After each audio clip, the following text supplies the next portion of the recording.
الحمدللہ کفا وسلام علی عباده الذین اصطفى اما بعد فاعوذ باللہ من الشیطان الرجیم بسم اللہ الرحمن الرحیم یریدون لیطفئوا نور اللہ بافواہہم واللہ متم نورہ ولو کرہ الکافرون۔ صدق اللہ العظیم۔ سبحان ربک رب العزة عما یصفون وسلام علی المرسلین والحمد للہ رب العالمین۔ اللہم صل علی سیدنا محمد وعلى آل سيدنا محمد وبارك وسلم۔ اللهم صل على سيدنا محمد وعلى آل سيدنا محمد وبارك وسلم۔ اللهم صل على سيدنا محمد وعلى آل سيدنا محمد وبارك وسلم۔ نور خدا ہے کفر کی حرکت پہ خندہ زن، نور خدا ہے کفر کی حرکت پہ خندہ زن، پھونکوں سے یہ چراغ بجھایا نہ جائے گا۔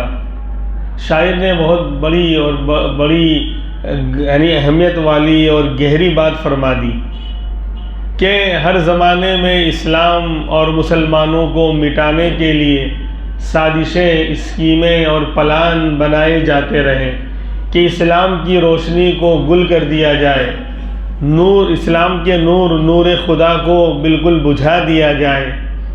لیکن ہر زمانے میں جتنی بھی باطل سازشیں اور طاقتیں آئیں، آخر میں انہی کو ہی ہار کا سامنا کرنا پڑا، شکست فاش ان کے حصے میں آئی اور اسلام بڑھتا گیا، چڑھتا گیا، اسلام کا بول بالا ہوتا رہا، اسلام کے ماننے والے ہر زمانے میں سر بلند ہوتے رہے، کامیاب ہوتے رہے اور چلتے رہے۔ تو اسی پر شاعر نے کہا تھا نور خدا ہے کفر کی حرکت پہ خندہ زن۔ اللہ کا نور یعنی اسلام اور دین جو ہے کفر کی حرکت پہ ہنس رہا ہے کہ تم ہر زمانے میں الٹی سیدھی سازشیں کر رہے ہو، تمہیں یہ نہیں معلوم کہ تمہارا اپنا پلان انسانوں کا بنایا ہوا ہے۔ انسان کمزور، لاچار، بے بس، تو اس کا پلان بھی کمزور، لاچار اور بے بس۔ اور نور خدا یعنی اسلام وہ اللہ کا بنایا ہوا قانون ہے، اللہ کا نظام ہے، تو وہ کیسے مٹ سکتا ہے؟ نور خدا ہے کفر کی حرکت پہ خندہ زن، یعنی نور خدا اسلام جو ہے وہ ہنس رہا ہے کفر کی حرکت پر۔ کیوں؟ پھونکوں سے یہ چراغ بجھایا نہ جائے گا۔ تمہاری پھونک میں وہ پاور اور طاقت ہے ہی نہیں کہ تم اسلام کے اس چراغ کو بجھا سکو، ڈگمگا سکو، ٹمٹمانے پر مجبور کر سکو، ہے ہی نہیں تمہارے اندر۔ اسی لیے قرآن کریم نے اسی کا منظر کھینچا ہے، یریدون لیطفئوا نور اللہ بافواہہم۔ یہ باطل، یہ دشمنان اسلام، چاہے وہ کوئی بھی ہو، کفار ہوں، مشرکین ہوں، یہود و نصارہ ہوں، کمیونسٹ ہوں جو خدا کو مانتے ہی نہیں، یریدون یہ لوگ چاہتے ہیں، ارادہ رکھتے ہیں، لیطفئوا نور اللہ تاکہ وہ اللہ کے نور کو بجھا دیں، مٹا دیں، ختم کر دیں۔ اللہ کا نور جو اسلام کی شکل میں روشن ہے، جو قرآن کی شکل میں روشن ہے، جو مسلمانوں کے ذریعے اعمال کے ذریعے روشن ہے، اس کو یریدون لیطفئوا نور اللہ، یہ لوگ چاہتے ہیں اللہ کے نور کو مٹا دیں، بجھا دیں، لیکن اللہ اعلان کر رہا ہے واللہ متم نورہ، اللہ اپنے نور کو مکمل کر کے رہے گا، اپنے نور کو، اسلام کو سر بلند کر کے رہے گا، وَلَوْ كَرِهَ الْكَافِرُونَ، اگرچہ کافروں کو برا لگے، اللہ کے دشمنوں کا منہ چھوارا بن جائے، کچھ بھی ہو، لیکن اللہ سر بلند کر کے رہے گا۔ ایک دیش، ایک قانون قیامت کی شام تک نہیں چل سکتا۔ یکساں سول کوڈ تم نافذ کرنا چاہتے ہو، تمہاری قومیں ہی تمہیں اٹھا کر پھینک دیں گی۔ ہمیں بولنے کی ضرورت ہی نہیں ہے، ہمیں زیادہ اس پر یعنی کہنے کی ضرورت ہی نہیں ہے. ہم اللہ کی طرف متوجہ رہیں, اسلام کی طرف متوجہ رہیں, قرآن کی تعلیمات کی طرف متوجہ رہیں, مسجدوں سے اپنا تعلق جوڑ لیں, اسلام سے اپنا ناطہ مضبوط کر لیں, اللہ کے رسول علیہ الصلاۃ والسلام کے ساتھ اپنا رشتہ مضبوط اور مستحکم کر لیں. باقی کام اللہ خود کر دیں گے. وَمَكَرُوا وَمَكَرَ اللَّهُ وَاللَّهُ خَيْرُ الْمَاكِرِينَ. ہر زمانے میں اسلام کے جو دشمن ہیں وہ چال چلتے رہے ہیں, پلان بناتے رہے ہیں, اسکیمیں گھڑتے رہے ہیں, لیکن اللہ بھی ان کی اپنی تدبیر بناتا رہا, اللہ بھی اپنا پلان بناتا رہا, اور فرمایا کہ واللہ خیر الماکرین, اللہ کی چال اور تدبیر سے بڑھ کر کسی کی تدبیر اور کسی کا پلان نہیں ہو سکتا. سارے باطل پلان بنانے والے منہ کی کھائیں گے اور ہمیشہ پچھتائیں گے, کبھی کامیابی کا رستہ نہ پائیں گے, نہ دنیا میں نہ آخرت میں, لیکن اللہ کی تدبیر غالب آ کر رہے گی, یہ ہو کر رہے گا انشاءاللہ. ایک دیش میں اور ایک جو ہے قوم, ساری قوم پر ایک قانون تمہارا بنایا ہوا تم تھوپو, یہ قیامت کی شام تک ہو ہی نہیں سکتا. مسلمان تو بالکل اس کو برداشت نہیں کرے گا. لیکن ہمیں کرنا کیا چاہیے؟ ہم زندہ رہنا چاہتے ہیں, ہم یہ چاہتے ہیں کہ ہمارا اسلام زندہ رہے اور مسلمان زندہ رہے, ہم کلمے کے اوپر پابند رہیں. ہم سب کچھ گوارا کر سکتے ہیں, مال لٹا سکتے ہیں, جان دے سکتے ہیں, گھر بار چھوڑ سکتے ہیں, لیکن کبھی یہ نہیں ہو سکتا کہ ہم اپنا ایمان چھوڑ دیں. یہ تو ہو ہی نہیں سکتا. جان مانگو جان دیں گے, مال مانگو مال دیں گے, ہم سے یہ نہ ہو سکے گا کہ نبی کا حسن و جمال دیں گے. نبی کی شان میں ذرہ برابر گستاخی کی جائے گی, اسلام کے اوپر ذرہ برابر آنچ آئے گی, یہ بالکل مسلمان کو اور نبی کے امتی کو ذرہ برابر برداشت نہیں ہو سکتا اور نہیں ہونا چاہیے. بہرحال تو ہم اسلام کی شان کے ساتھ جینا چاہتے ہیں, اسلام پر مرنا چاہتے ہیں, اور ہم یہ چاہتے ہیں ہماری نسلوں میں ایمان باقی رہے, ہمارے بچوں میں, آئندہ کی نسلوں میں دین باقی رہے. کیونکہ اگر دین چلا گیا, کلمہ لا الہ الا اللہ محمد الرسول اللہ کا یہ بہترین جو ہے کلمہ اگر ہاتھ سے چلا گیا, دنیا بھی برباد ہو جائے گی اور آخرت میں ہمیشہ کے لیے ناکامی, ذلتی, رسوائی اور جہنم ہمارا ٹھکانہ بنے گی. اس کو ہم کبھی برداشت نہیں کر سکتے اور ایک مسلمان کو برداشت بالکل نہیں کرنا چاہیے. جان لٹتی رہی ہماری, ہم اس کو برداشت کرتے رہے ہیں, مال ہمارا لوٹا جا رہا اور لوٹا گیا, ہم برداشت کرتے رہے ہیں. ہمیں گھروں سے بے گھر کیا گیا, ہمارے مال و سامان کو لوٹ لیا گیا, لیکن ہم نے کبھی جو ہے یعنی اس کو برداشت کیا. لیکن ایمان چھین جائے, اللہ کا قانون چھین جائے, قرآن کی تعلیم ہم سے چھین لی جائے, اللہ کا گھر ہم سے چھین لیا جاوے, یہ بہترین ماحول کہ سکون یہی ملتا ہے میرے بھائیوں. جب اللہ کے گھر میں آتے ہیں, نہ دولت سے, نہ مال سے, نہ گھر آباد کرنے سے تسلی دل کو ملتی ہے, خدا کو یاد کرنے سے. تو آج وہ پیغام, میں تو کچھ اور بولنے والا تھا, یہاں جب بیٹھا تو یہ پوری تقریر ایک طرف چلی گئی. میں بہت دوسرا کچھ سوچ کر آیا تھا کہ آج تو لوگ بیچارے گوشت کھا کے آئے ہوں گے اور تھکے ہوں گے, کچھ لوگ کی ہنڈیاں پک رہی ہوگی, تو میں یہاں ہوں, میرا دل مدینے میں ہے کہ جلدی سے آج تو بولے 1:15 بجے خطبہ ہو جائے اور 5 منٹ میں نماز بھی ہو جائے اور 1:30 بجے ہم گھر چلے جائیں. شاندار ہانڈی کی خوشبو یہاں تک آ رہی ہے.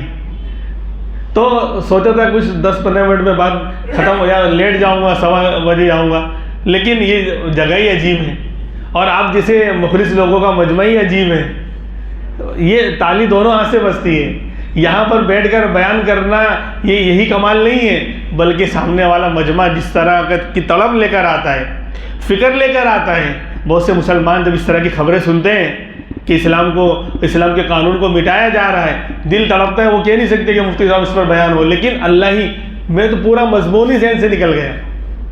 جو میں سوچ کر آیا تھا ایک لفظ بھی میں نے اس میں بولا نہیں کہ آج یہ بیان کروں گا, لیکن یہ اللہ ہی کہلوا رہا ہے اور کسی کی تڑپ اور فکروں پر اللہ کہلوا رہا ہے. یہاں ہمارے بہت سے میرے بھائی جن کی میں بہت قدر کرتا ہوں، بہت عزت کرتا ہوں، ہمارے وہ مسلمان بھائی بہت ہی فکروں کے ساتھ بیٹھے ہوئے ہیں، ان کی طلب ہے، ان کی فکر ہے کہ وہ اسلام کو زندہ رکھنا چاہتے ہیں، دین پر چلنا چاہتے ہیں، تو ان کی سوچ یہ کہ اسلام کے بارے میں آج اس طرح کے بیانات آ رہے ہیں، اس طرح کے قانون بن رہے ہیں کہ سارے ملک کا ایک قانون ہوگا۔ آپ کو گھبرانے کی ضرورت نہیں ہے، مسلمان کو گھبرانے کی ضرورت نہیں ہے۔ میں بتا رہا ہوں آپ کو، اللہ کے رسول علیہ السلام کے بے شمار معجزات ہیں، بے شمار آپ کی نبوت کی دلیلیں ہیں۔ ارے معجزہ جانتے ہیں نا، جو نبی کی نشانی ہوتی ہے کہ میں اللہ کا پیغمبر ہوں، تو عجیب و غریب جو نشانیاں نبی لے کر آتا ہے اور دکھلاتا ہے اس کو معجزہ کہا جاتا ہے۔ تو ہم اور آپ سنتے رہے ہیں کہ بے شمار اللہ کے نبی کے معجزات ہیں، لیکن 4 معجزے ایسے ہیں، 4 نشانیاں میرے نبی کی ایسی ہیں جو قیامت کی شام تک باقی رہیں گی، قیامت کی شام تک باقی، یعنی دائمی اور ہمیشہ وہ 4 معجزے رہنے والے ہیں۔ لہذا میں چاہتا ہوں ان 4 کے ساتھ مسلمان جڑ جائیں، وہ باقی رہیں گے، ہم باقی رہیں گے، ہم باقی رہیں گے، ہماری نسلوں میں دین باقی رہے گا۔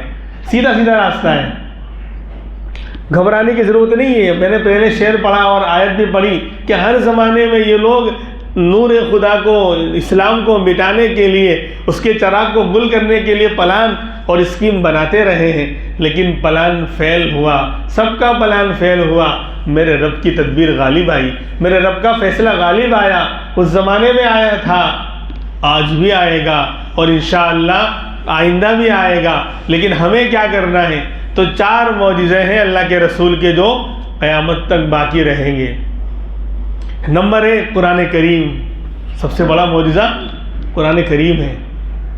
صدیاں گزر گئی، 15 سال گزر گئے، ہر زمانے میں قرآن کو مٹانے کے لیے اور اس کے اندر تبدیلی کرنے کے لیے، اس کو بدلنے کے لیے، اس میں تحریف کرنے کے لیے یہودیوں نے، عیسائیوں نے، کمیونسٹوں نے، کافروں نے، مشرکوں نے، اسلام کے دشمنوں نے ہر زمانے میں پلان بنایا کہ اس کو بدل لیا جائے، اس کو بلکہ ختم کر دیا جائے، اور اگر ختم نہیں ہو رہا ہے، مٹ نہیں رہا ہے دنیا سے، تو کم سے کم اس میں تبدیلی کر دی جائے۔ لیکن آپ قربان جائیے، اللہ نے اس کا ذمہ لے رکھا ہے، اِنَّا نَحْنُ نَزَّلْنَا الذِّكْرَ وَإِنَّا لَهُ لَحَافِظُونَ، کہ میرے بندو میں نے قرآن کو اتارا ہے اور میں خود اس کی حفاظت کرتا ہوں اور آئندہ بھی کرتا رہوں گا۔ یہ ترجمہ ہے صحیح، ہر زمانے میں کرتا رہا ہوں اور آئندہ فیوچر میں، مستقبل میں بھی کرتا رہوں گا۔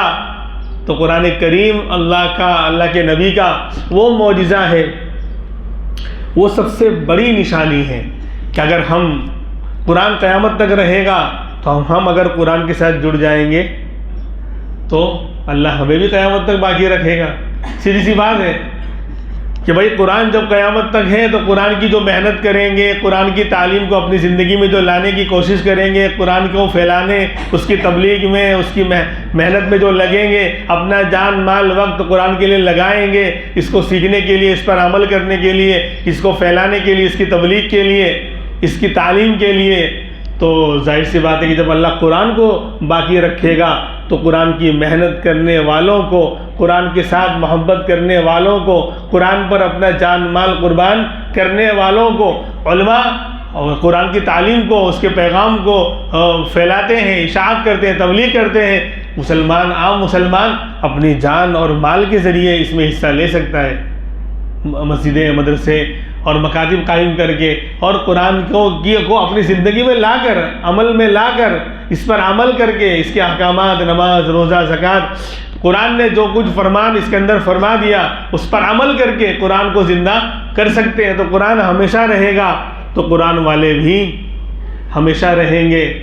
اب جو ہر زمانے میں جو بھی بھونکے کھا کہ ہم یوں کر لیں گے، ایسا کر لیں گے، قیامت کی شام تک نہ بدلا ہے نہ بدلے گا یہی قرآن لا ثانی، یہ لا ثانی، اس کا کوئی ثانی ہے ہی نہیں، نہ بدلا ہے نہ بدلے گا یہی قرآن لا ثانی، کیونکہ اس کے علاوہ جو کچھ ہے سب کا سب ہے فانی۔ قرآن اللہ کی کتاب وہ قیامت تک رہے گی تو قرآن والے بھی قیامت تک رہیں گے۔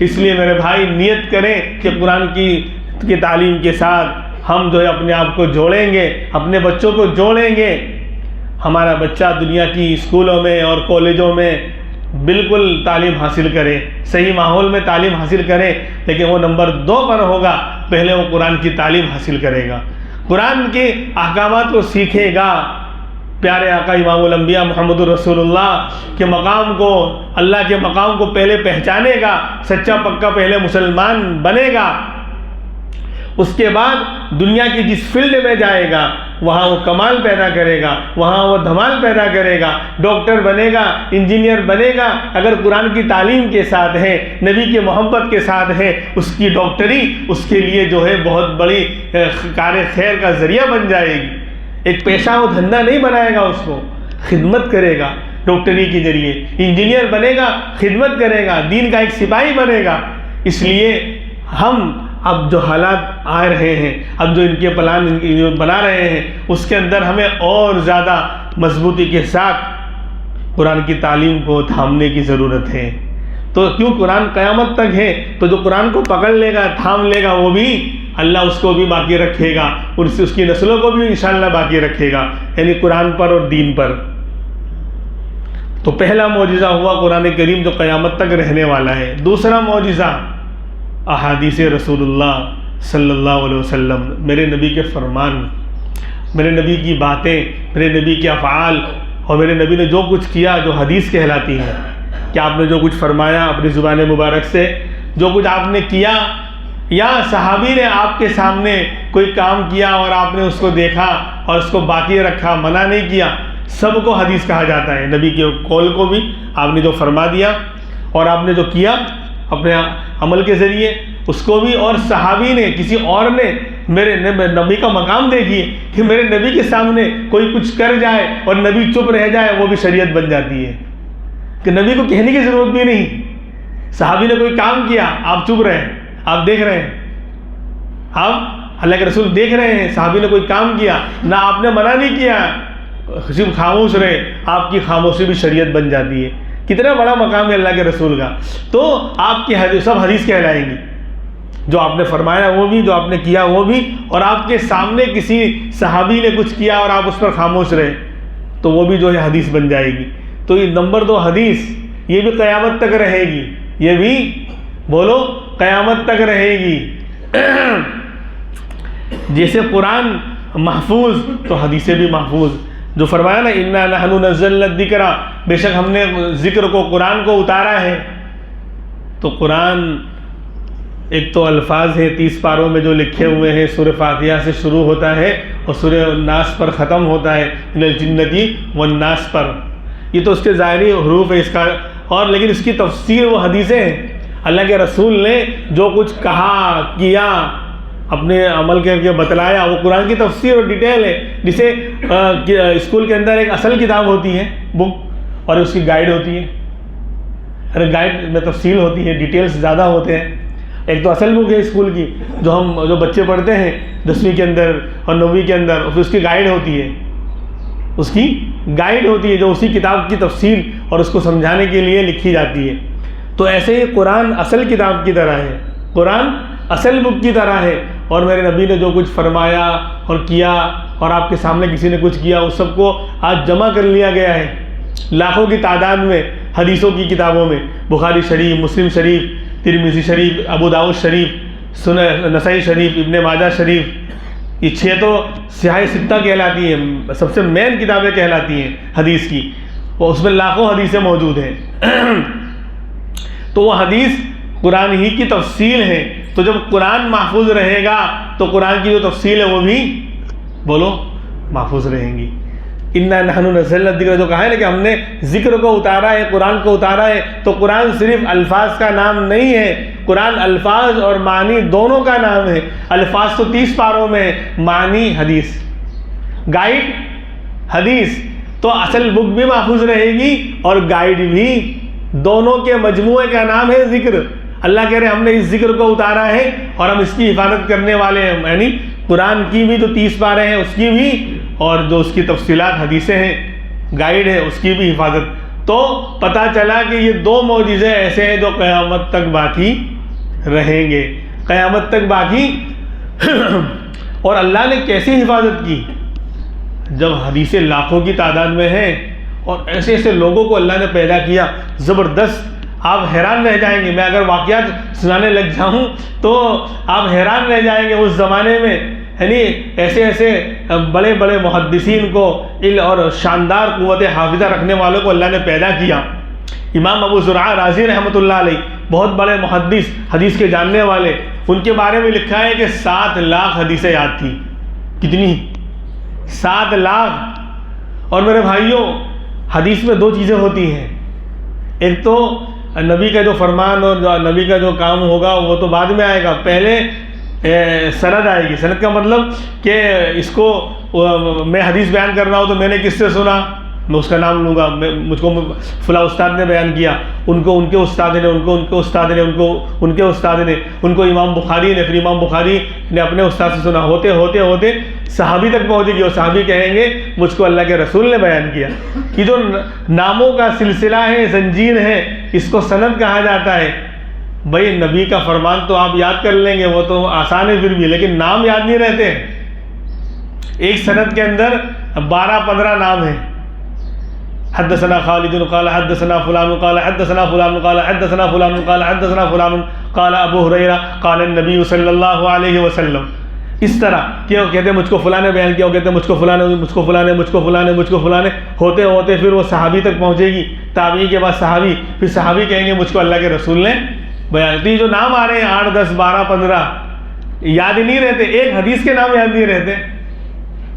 ایک حدیث کے اندر جو 10-12 نام آ رہے ہیں، اس کے بعد کون، اس کے بعد کون، اس کا استاد کون، اس کا استاد کون، پھر صحابی کون، پھر صحابی اللہ کے رسول سے بیان کر رہی، جو سندیں آ رہی ہیں، ایک حدیث کی سندیں، 2 حدیث کی سندیں یاد نہیں رہتی. اور یہاں 7 لاکھ حدیثیں یاد ہیں. کتنی؟ 7 لاکھ. ایک عجیب و غریب واقعہ پیش آیا. امام ابو زرعہ رازی رحمۃ اللہ علیہ، ان کو 7 لاکھ حدیثیں یاد تھیں. ان کا ایک شاگرد تھا نوجوان، اس کی شادی ہوئی، نئی شادی ہوئی تو ظاہر سی بات ہے یہ پڑھنے جاتا تھا تو عشاء کے بعد تھوڑا لیٹ گھر پہنچتا تھا. 1 دن ہوا، 2 دن ہوا. اب بیگم جو تھی وہ مرچی کی طرح تیز تھی، لونگیا مرچی کی طرح ایک دم بیگم تیز تھی، ہوتی ہے بہت سی. تو اس نے 1 دن 2 دن 3 دن جب دیکھا کہ یہ تو کیا بس پڑھنے جاتے ہیں اور رات کو لیٹ آتے ہیں، میرا بھی تو کچھ ہے. ایک دن کہتے کہاں رہتے ہو تم؟ کہا کہ پڑھنے جاتا ہوں، میرے استاد ہیں اور اتنے بڑے آدمی ہیں، یہ ہے وہ ہے. کہا کہ کیا خواہ مخواہ دماغ خراب کرتے ہو، تم کو بھی کچھ نہیں آتا اور تمہارے استاد کو بھی کچھ نہیں آتا. بولے دیکھ دیکھ دیکھ دیکھ استاد پہ مت چڑھ، استاد پہ بولتے رہے پر استاد پہ مت چڑھ، ہاں اچھا نہیں ہوگا. بولے کیا خاک، تم کو بھی نہیں آتا، تمہارے استاد کو بھی کچھ نہیں آتا. اب اس کو غصہ آ گیا، استاد کے بارے میں بول دیا. کہا اگر میرے استاد کو 1000 حدیثیں یاد نہ ہو تجھے 3 طلاق. ان کو تو پوری حقیقت معلوم نہیں تھی، وہ سمجھتے کہ 1000 حدیثیں یاد ہوں گی. تو قسم کھا لی کیا اگر میرے استاد کو 1000 حدیثیں یاد نہ ہو تجھے 3 طلاق. اب دونوں میاں بیوی رات کو کروٹیں بدلتے رہے کہ عورت بھی اب پچھتا رہی کہ مجھے ایسا نہیں بولنا چاہیے تھا، اور شوہر بھی پچھتا رہا ہے کہ مجھے قسم نہیں کھانی چاہیے تھی. پتہ نہیں معاملہ کیا ہے، اگر استاد کو یاد نہیں ہوئی اتنی حدیثیں تو پھر تو کیا ہوگا، طلاق واقع ہو جائے گی اور نکاح ختم ہو جائے گا. اب یہ ٹینشن میں صبح جو ہے تہجد کے وہ جلدی سے پہنچا. اب نیند کہاں آ رہی؟ کہا حضرت، بولے کیا بات ہے آج تہجد میں پڑھنے آ گئے، بیگم بڑی شریف ہے پڑھنے بھیج دیا. بولے شرافت نہیں حضرت، دوسری ظرافت پیش آ گئی. بولے کیا ہوا؟ کہ اس طرح جھگڑا ہوا ہم دونوں کا اور میں نے کہہ دیا کہ اگر میرے استاد کو 1000 حدیثیں یاد نہ ہو تو تجھے 3 طلاق. اب میں نے بول دیا اب پتہ نہیں مسئلہ کیا ہے، آپ کو یاد ہے کہ نہیں اتنی حدیثیں؟ تو کہا بیٹا تو ٹینشن مت لے، تیرے استاد کو 1000 نہیں 7 لاکھ حدیثیں یاد ہیں. 7 لاکھ حدیثیں یاد ہیں. امام احمد بن حنبل رحمۃ اللہ علیہ نے 10 لاکھ حدیثیں، چوتھے امام ہے نا، چوتھے نمبر پر 10 لاکھ حدیثوں سے انتخاب کر کے مسند امام احمد کے نام سے 15-16 جلدوں میں بڑی کتاب لکھی ہے. شاندار مسند امام احمد کے نام سے موجود ہے کتب خانوں میں. امام ابو داؤد رحمۃ اللہ علیہ کو 5 لاکھ حدیثیں یاد تھی. امام مسلم رحمۃ اللہ علیہ نے 3 لاکھ حدیثوں سے وہ انتخاب کر کے مسلم شریف لکھی ہے، جو بخاری کے بعد نمبر 2 کی کتاب ہے. امام بخاری کو بھی تقریباً 3 لاکھ سے اوپر حدیثیں یاد تھیں، اس میں سے انتخاب کر کے بخاری شریف لکھی ہے. تو میرے بھائیوں، قرآن قیامت تک رہے گا تو حدیث بھی قیامت تک رہے گی. یہ 2 معجزے ہوئے. تیسرا، یہ دونوں کہاں پڑھائے جائیں گے بھائی؟ کہاں پڑھائے جاتے ہیں؟ بولو نا، مدارس میں۔ تو قیامت تک مدرسے بھی باقی رہیں گے۔ ایک مدرسے کو توڑو گے دوسرا قائم ہوگا، تیسرے کو توڑو گے۔ ہمارے اکابر علماء دیوبند تو یہ کہتے ہیں ہم جہاں بیٹھ جائیں گے وہی مدرسہ ہے۔ علماء، ہاں، مولانا ارشد مندی دامت برکاتہ نے ابھی کہا تھا استاد محترم نے، چند دن پہلے کی بات ہے، کہ تم ان مدرسے اور مسجدوں کے اوپر وہ مت کرو، ہم تو جہاں بیٹھ جائیں گے وہ مدرسہ ہے۔ دارالعلوم دیوبند ایک انار کے درخت کے نیچے شروع ہوا تھا، اور انار کے درخت کی عمر 12-15 سال سے زیادہ نہیں ہوتی، 150 سال تک باقی رہا۔ جب ہم لوگ پڑھنے گئے تھے، ہمارے پڑھنے کے زمانے میں اس کو راتوں رات کاٹ دیا گیا، کیونکہ بدعت شروع ہو گئی تھی وہاں بھی۔ پوجا پاٹ جس طرح گیر کرتے ہیں نا، جیسے تعزیے میں ہوتا ہے اور ہندوؤں کے ہاں مندروں میں ہوتا ہے، تو اس طرح وہاں پر بھی اس کو بھی کیا کہتے ہیں کہ بہت جو ہے کیا کہتے ہیں پہنچا ہوا درخت ہے، اس سے مرادیں پوری ہوتی ہیں۔ تو اس طرح کے کام وہاں شروع ہونے لگے تھے، تو راتوں رات سنت عمری پر، حضرت عمر کی سنت پر عمل کیا گیا، جسے آپ نے وہ درخت کٹوایا تھا جہاں بیعت رضوان ہوئی تھی اللہ کے رسول کی صحابہ کرام سے۔ تو لوگ اسی کو متبرک سمجھنے لگے تھے۔ ہم بنو سعد گئے تھے طائف سے آگے، جہاں میرے نبی کا بچپن گزرا تھا، ہم نے وہ جگہ دیکھی، حلیمہ سعدیہ کا مکان دیکھا، اور ان کی بیٹی شیمہ جو آپ کی بہن ہوتی ہے، رضائی بہن، ان کا مکان بھی دیکھا۔ پہاڑوں کے اوپر اب وہ پتھر رکھ کے جو نشان باقی رکھا گیا ہے، وہ درخت بھی دیکھا۔ اس کے نیچے ہم کھڑے ہوئے، جہاں آپ کو بچپن میں 4 سال کی عمر میں آپ کو لٹا کر آپ کا سینہ چاک کیا گیا تھا اور دل کو دھویا گیا تھا، وہ درخت آج بھی موجود ہے۔ تو پھر بدعتیں شروع ہوئی، تو دارالعلوم دیوبند سے وہ انار کا درخت راتوں رات ہم لوگ کے پڑھنے کے زمانے میں 2002-3 کی بات ہے، اس کو جو ہے کاٹ دیا گیا تاکہ یہ بدعت ختم ہو جاوے۔ تو 150 سال تک انار کا درخت رہتا نہیں ہے، یہ برکت تھی اور یہ معجزہ کہو کہ کرامت تھی۔ وہاں سے علم دین کی کرنیں نکلی، علم دین کی اشاعت شروع ہوئی، تو اس درخت کو بھی اللہ نے باقی رکھا تھا۔ بہرحال تو قرآن و حدیث قیامت تک رہیں گے، تو جہاں ان کی تعلیم ہوتی ہے وہ مدرسے بھی قیامت تک رہیں گے۔ ای خیالستو محالستو جنو، یہ ان کی خام خیالی ہے، یہ ان کا پاگل پن ہے۔ یہ نہیں سمجھ رہے ہیں کہ جو نور کی کرن جو مدینے سے پھوٹی تھی، وہ تو پوری دنیا کو منور کرنے والی ہے، وہ تم کیسے مٹا سکتے ہو؟ تم اللہ کے نور کو کیسے بجھا سکتے ہو؟ دین اسلام کو کیسے ختم کر سکتے ہو؟ مدرسہ کوئی عمارت کا نام تھوڑی ہے، تم عمارت کو ختم کر دو گے۔ لیکن ہم جہاں علماء بیٹھ جائیں گے وہاں درس شروع ہو جائے گا، وہاں حدیث کا درس، تفسیر کا درس، فقہ کا درس، قرآن کا درس شروع ہو جائے گا۔ میرے بھائیوں، تو تیسرا نبی کا معجزہ جو قیامت تک رہے گا وہ مدرسے ہیں۔ قرآن رہے گا قیامت تک، نمبر 2 حدیثیں رہیں گی قیامت تک، اور نمبر 3 مدرسے اور مکاتب قرآن کے، جہاں قرآن کی تعلیم ہو رہی ہے، جہاں دین اسلام کی تعلیم ہو رہی ہے، جہاں انسان کو انسان بنایا جاتا ہے، جہاں سکھایا جاتا ہے کہ ماں باپ کون ہے، بھائی بہن کون ہے، بیوی کا کیا حق ہے، استاد کا کیا درجہ ہے، اور پڑوسی کا کیا حق ہے، سب کا حق اور سب کی تعلیم جہاں دی جاتی ہے وہ مدرسے قیامت تک قائم رہیں گے۔ چوتھا معجزہ، ارے بھائی قرآن بھی ہے، حدیث بھی ہے، مدرسے بھی ہیں، تو مدرسے میں پڑھائے گا کون؟ مدرسے میں پڑھائے گا کون؟ علماء۔ تو علماء بھی انشاءاللہ قیامت تک رہیں گے، علماء بھی انشاءاللہ قیامت تک رہیں گے، جب تک اللہ علم دین کو باقی رکھنا چاہے گا، جب تک اللہ قرآن کو باقی رکھنا چاہے گا۔ قرآن بھی، حدیث بھی، مدرسے بھی، اور نمبر 4 پر بولو علماء بھی قیامت تک باقی رہیں گے۔ ان کو کوئی مٹا نہیں سکتا۔ پارلیمنٹ میں کوئی بھی بل بنا لو، کوئی بھی قانون پاس کر لو، اگر ہم نے ان چاروں کو زندہ رکھا، ان کا ہم نے خیال رکھا، قرآن کا خیال رکھا اور حدیثوں کا خیال رکھا، مدارس کا خیال رکھا اور علماء کا ہم نے خیال رکھا کہ علماء ہم پیدا کرتے رہے اور بناتے رہے، ان کا خیال رکھتے رہے، تاکہ لوگ اچھے لوگ اب دنیا کی طرف جا رہے ہیں، حالات ایسے ہوتے جا رہے ہیں اچھے پہلے لوگ جو ہے اپنے بچوں میں جو زیادہ ہوشیار، عقل مند، صحت مند، خوبصورت ہوتے تھے ان کو مدرسے میں بھیجتے تھے۔ اب وہ دور آیا کہ جو پورے گھر کو اس نے سر پہ اٹھا رکھا ہے، پورے محلے کو پریشان کر رکھا ہے کہ مدرسے میں ڈال دو۔ بہت سے علاقوں میں غربت ہے، گھر پہ کھانے کو نہیں ہے. اب ہر سال کیلنڈر چھپ رہا ہے، ابا السلام علیکم.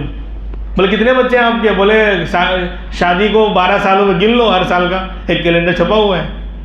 تو اب گھر پہ کھانے پینے کا انتظام نہیں ہے تو بولے 2 کو یہاں ڈال دو، 3 کو وہاں ڈال دو. پڑھے پڑھے ٹھیک، نہیں تو کم سے کم پل تو جائیں گے. پڑھے پڑھے ٹھیک، نہیں تو پل تو جائیں گے، پھر دیکھیں گے بعد میں. تو اس لیے مفتی سعید صاحب رحمۃ اللہ علیہ ہمارے استاد تھے اور دارالعلوم دیوبند کے شیخ الحدیث رہے. بہت زبردست شخصیت، بہت بڑا علمی خسارہ ہوا حضرت کے جانے سے. لاک ڈاؤن کے زمانے میں 2020 میں حضرت کا انتقال ہوا 25 رمضان کو. اتنی زبردست شخصیت اٹھ گئی. تو وہ فرمایا کرتے تھے مدرسے میں پڑھنے والے 3 طرح کے لوگ ہوتے ہیں. 3 طرح کے پڑھنے والے آتے ہیں. ایک پلنے والے، کیا اب گھر میں جو ہے اب ہر سال کیلنڈر چھپ رہا ہے، انکم اتنی ہے نہیں، آوک اتنی ہے نہیں، اور سنبھالنا اور پرورش کرنا مشکل ہو رہا ہے. 8-10 بچے ہو گئے، 1-2 کو وہاں ڈال دیا مدرسے میں، 3-4 کو وہاں ڈال دیا تاکہ پل جاوے کھا پی کر. پڑھنے سے کوئی غرض نہیں، نہ ماں باپ کی نیت ہے پڑھنے پڑھانے کی، نہ بچوں کو کچھ پتا، بس بڑے ہو جاوے پل کر کہ جب اپنے یعنی 15-16 سال 18 سال کے ہو جائیں تاکہ بعد میں ٹینشن ختم ہو جائے. یہ پلنے والے ہیں. تو ایک بہت بڑی تعداد غریب علاقوں سے، بہار سے، وہ پتہ نہیں کہاں سے تو آتے ہیں پلنے کے لیے.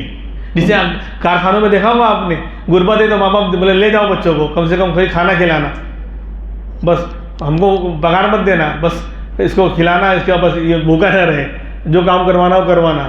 کیوں؟ ان کے پاس ہے ہی نہیں کھلانے کو، ہے ہی نہیں روزی، کاروبار کا مسئلہ ہے ہی نہیں. تو ایک بہت بڑی تعداد پلنے والی آتی ہے. دوسرا فرمایا کرتے تھے کہ دوسرا ہے پڑھنے والے، پڑھنے والے نہیں، پڑھنے والے، آگے پڑھے ہوئے ہیں. یہ کون ہے؟ یہ وہ ہے کہ جن کے ماں باپ نے بیان سن لیا کسی عالم کا کہ جو اپنے بچے کو عالم بنائے گا، حافظ بنائے گا، اللہ اس کو جنت میں یہ دے گا وہ دے گا. تو اب بچے کو ڈال دیا مدرسے میں. بچے کو تو کوئی نیت ہے ہی نہیں، وہ خالی پڑھا ہوا ہے. جنت ابا کو چاہیے، جنت ابا کو چاہیے، بیٹے کو کوئی مطلب نہیں، وہ تو پڑھا ہوا ہے. اگر تو یہ پڑھنے والے آگے پڑھے ہوئے ہیں. کب تک؟ جب تک دیکھتے ہیں قسمت لے چلتی ہے کہاں تک، 1 سال 2 سال 4 سال 5 سال. ابا کو جنت چاہیے، اس لیے ابا کو فکر ہے، بیٹے کو فکر ہے ہی نہیں. تیسری تعداد بولے آتی ہے جو بہت کم ہیں، پڑھنے والے ہیں کم لیکن یہی مخلص ہیں. ایک بھی بندہ ہماری جان اور مال اور ہماری محنت سے ایک بھی طالب علم پڑھ لیا ہمارے لیے کافی ہے. امام غزالی رحمۃ اللہ علیہ کے بارے میں یہی تو ہے، اتنا زبردست انسان اسلام کو ملا، اتنی بہترین علم والی شخصیت. امام غزالی کا نام بہت، میرے پاس وقت نہیں ورنہ میں بتاتا امام غزالی ہے کون، اتنی بڑی شخصیت کیسے ملی. اس زمانے کے بادشاہ اور امیر نے مدرسہ قائم کیا تھا. تو ایک دن وہ بادشاہ دیکھنے کے لیے آیا، وہ بادشاہ بغداد میں دیکھنے کے لیے آیا کہ مدرسہ کیسا چل رہا ہے. تو اب طالب نے پوچھا کہ بھائی تم کائے کو پڑھتے ہو؟ تو کہا کہ میرا ابا جو ہے فلاں علاقے کے قاضی ہے تو میں بھی قاضی بن جاؤں. ابا کے مرنے کے بعد وارث تو بننا پڑے گا نا. کسی کو پوچھا کہ تم کیوں پڑھ رہے ہو؟ کہا کہ میرا ابا جو ہے مسجد کے امام ہے تو میں بھی امام بن جاؤں، ابا کے بعد جگہ لے لوں ان کی. کسی نے کہا کہ میرا ابا جو ہے بہت بڑے خطیب ہیں، مقرر ہیں، شاندار بیان کرتے ہیں تو میں بھی شاندار بیان کرنے والا بن جاؤں. مطلب ایک کی بھی نیت اخلاص والی نہیں تھی. کسی نے کہا کہ میرے گاؤں میں، میری بستی میں جو ہے کوئی عالم نہیں ہے، میں عالم بن جاؤں گا، لوگ میری واہ واہ کریں گے اور میرے آگے پیچھے چلیں گے، میرا ہاتھ پاؤں دبائیں گے تو میری عزت ہوگی اور مال ملے گا، اس لیے پڑھ رہا ہوں. اس نے ارادہ کر لیا کہ کوئی فائدہ ہی نہیں ہے، جس کو پوچھو وہ اس کی نیت گڑبڑ ہے. اس نے ارادہ کر لیا کہ مدرسے کو بند کر دینا ہے، جو سارا میں خرچہ کر رہا ہوں سب ختم، سب بند. دیکھا ایک چھوٹا پتلا طالب علم کونے میں بیٹھا ہوا کچھ پڑھ رہا ہے. اس کے پاس گیا، پوچھا بیٹا کیوں آئے ہو مدرسے میں اور کیا مقصد ہے تمہارا؟ کہا کہ ہمارا اللہ راضی ہو جائے. یہ علم تو علم دین ہے نا، یہ اللہ کی رضا کے لیے ہے، اللہ راضی ہو جائے. تو اس نے کہا کہ بس بس بس. پھر اس نے کہا سب کو بلا کر کہ میں نے تو ارادہ کر لیا تھا کہ میں مدرسے کو بند کر دوں گا، لیکن اس ایک طالب علم کی وجہ سے میں مدرسے کو باقی رکھوں گا. وہی آگے چل کر امام غزالی بنے ہیں. وہ بچہ آگے چل کر امام غزالی بنا. تو میرے بھائیوں، ہمیں بھی جو ہے یہ 4 معجزے اب آپ کو خود فیصلہ کرنا ہے. قرآن قیامت تک رہے گا انشاءاللہ، حدیث قیامت تک رہیں گی انشاءاللہ، مدرسے بھی انشاءاللہ قیامت تک رہیں گے، علماء بھی رہیں گے. تو لہذا اگر ہم ان 4 کے ساتھ جڑ جائیں اور اپنا تعلق ان سے قائم کر لیں تو انشاءاللہ ہم بھی اور ہماری نسل بھی قیامت تک انشاءاللہ ایمان پر باقی رہے گی. کچھ بھی قانون بنا لیں، ایسا سول کوڈ نافذ کریں کہ کچھ بھی کریں، باطل انشاءاللہ اس کو منہ کی کھانی پڑے گی، اس کو ناکام ہونا پڑے گا، اس کو ذلیل و رسوا ہونا پڑے گا. اللہ رب العزت ہمیں یہ بات سمجھا دے جو آج بات کہی، ان 4 سے ہمیں جڑنے کی اور اپنا تعلق مضبوط کرنے کی توفیق عطا فرمائے. وآخر دعوانا ان الحمد للہ رب العالمین.